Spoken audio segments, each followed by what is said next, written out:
អ្វីដែលបងប្អូនទាំងគ្នាត្រូវដឹងត្រូវលឺនៅពេលនេះហើយបើសិនជាការបកស្រាយរបស់ខ្ញុំត្រូវនឹងអ្នកទាំងអស់គ្នាសូមអ្នកទាំងអស់គ្នាទទួលយកតែបើសិនជាត្រូវទេចាត់ទុកថាជាការស្ដាប់លេងកម្សាន្តទាំងអស់គ្នាចឹងយើងមកមើលការដោះបៀរបស់យើងទាំង4សន្លឹកតើមានអ្វីសម្រាប់បងប្អូនទាំងអស់គ្នាត្រូវដឹងត្រូវលឺនៅពេលនេះ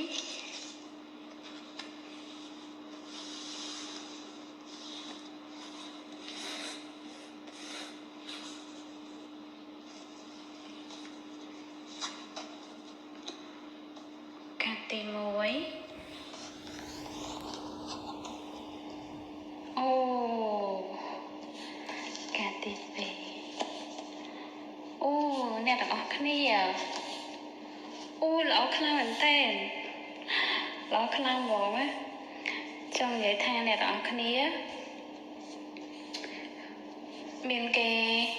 ស្រឡាញ់ចូលចិត្តអ្នកទាំងអស់គ្នាច្រើនក្នុងពេលឥឡូវនេះណាហើយក៏មានស្នេហានៅក្នុងនឹងដែរ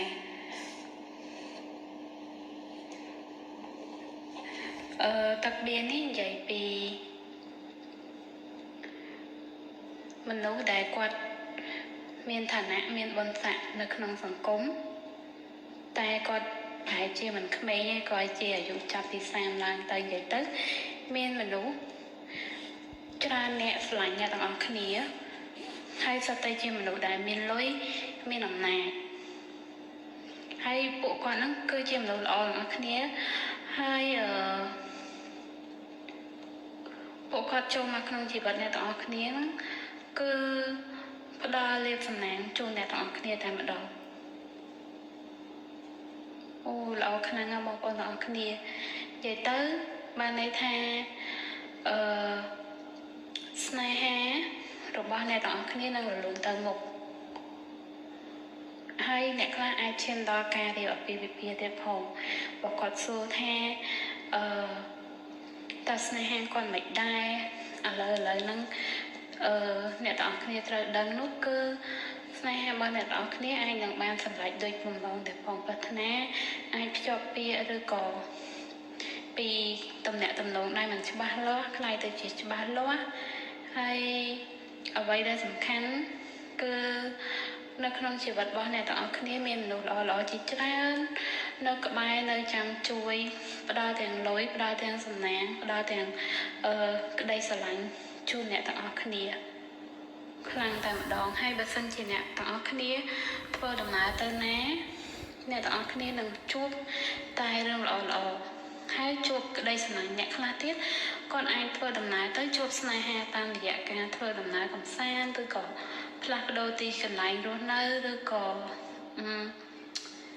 គាត់ជួបស្នេហានៅពេលដែលគាត់ផ្លាស់ប្ដូរហើយកន្លែងដែលគាត់ផ្លាស់ប្ដូរទៅហ្នឹងគាត់អាចជួបស្នេហាជួបមនុស្សល្អអ្នកចិត្តខាងល្អអីចឹងទៅជាមនុស្សដែលនាំ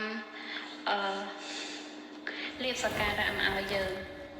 ហើយក៏ជាមនុស្សដែលផ្ដល់ក្តីស្រឡាញ់ពេញលេញឲ្យអ្នកទាំងអស់គ្នាដែរគឺក្តីស្រឡាញ់គឺធំពេញលេញខ្លាំងមែនទែនអ្នកទាំងអស់គ្នាអាចជួបស្នេហាពិតនៅក្នុងអ្នកខ្លះបើគាត់អត់បានជួបទេអាចថាឆាប់គាត់នឹងបានជួបស្នេហាពិតព្រោះនេះខ្ញុំដោះលក្ខណៈថាឥឡូវហ្នឹងមានអ្វីដែលអ្នកទាំងអស់គ្នាត្រូវដឹងអញ្ចឹងមានន័យថាអ្នកទាំងអស់គ្នាកុំព្រួយបារម្ភអីច្រើនព្រោះថាជុំវិញអ្នកទាំងអស់គ្នាមានមនុស្សសុទ្ធតែជាមនុស្សមានសក្តានុពលនៅជុំវិញអ្នកទាំងអស់គ្នាហើយពួកគាត់គឺ